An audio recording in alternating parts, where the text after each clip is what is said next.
Mullaperiyar dam പൊട്ടിയാൽ അതിലെ ജലവും പെരിയാറിലൂടെ ഒഴുകി വന്ന് നമ്മുടെ ഇടുക്കി ഡാമിൽ സംഭരിച്ച് ശാന്തമായി നിൽക്കുമെന്നാണ് തമിഴ്നാടിന്റെ ഭരണകൂടത്തിന് സുപ്രീം കോടതിയെ കൊണ്ട് പറയിപ്പിക്കാൻ സാധിച്ചത് എന്നത് നാം തിരിച്ചറിയണം പ്രിയപ്പെട്ടവരെ.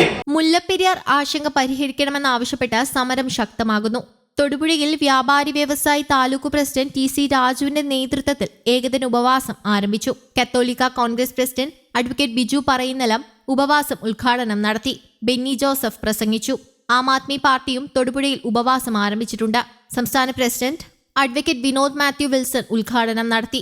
വയനാട് ഉരുൾപൊട്ടൽ ഉണ്ടായി വലിയ നാശം വിതച്ച പശ്ചാത്തലത്തിൽ മുല്ലപ്പെരിയാറിന്റെ ആശങ്ക പരിഹരിക്കാൻ സർക്കാർ തയ്യാറാകണമെന്ന് വിവിധ സംഘടനകൾ ആവശ്യപ്പെട്ടു.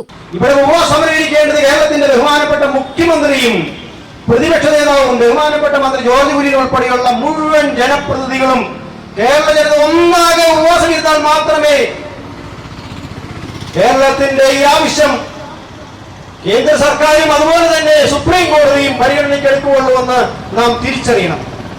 ആളെ കൂട്ടി വോട്ട് വാങ്ങിച്ച് അധികാരത്തിൽ വന്നതിന് ശേഷം ഇപ്പൊ അധികാരത്തിൽ നിലനിൽക്കേണ്ട ചില അഡ്ജസ്റ്റ്മെന്റുകളുടെ ഭാഗമായി മുല്ലപ്പെരിയാറിനെ പറ്റി പറഞ്ഞ കേസെടുക്കുമെന്ന് പറഞ്ഞ കേരളത്തിന്റെ മുഖ്യമന്ത്രിയോടും മന്ത്രിമാരോടും ഈ വിഷയത്തിൽ ജനകീയമായ അഭിപ്രായം ഈ നിമിഷം വരെ തുറന്നു പറയാത്ത ഇവിടുത്തെ പ്രതിപക്ഷ, അതായത് നമ്മുടെ പ്രതിപക്ഷത്തിന്റെ ഭാഗമാണ് ഇവിടുത്തെ ഔദ്യോഗിക പ്രതിപക്ഷം എന്ന് പറയുന്ന കോൺഗ്രസ് പ്രവർത്തകരോടും പറയാനുള്ളത്, നിങ്ങളുടെ ഈ അഡ്ജസ്റ്റ്മെന്റ് എന്താണെന്ന് പറയാതെ തന്നെ പലർക്കും അറിയാം.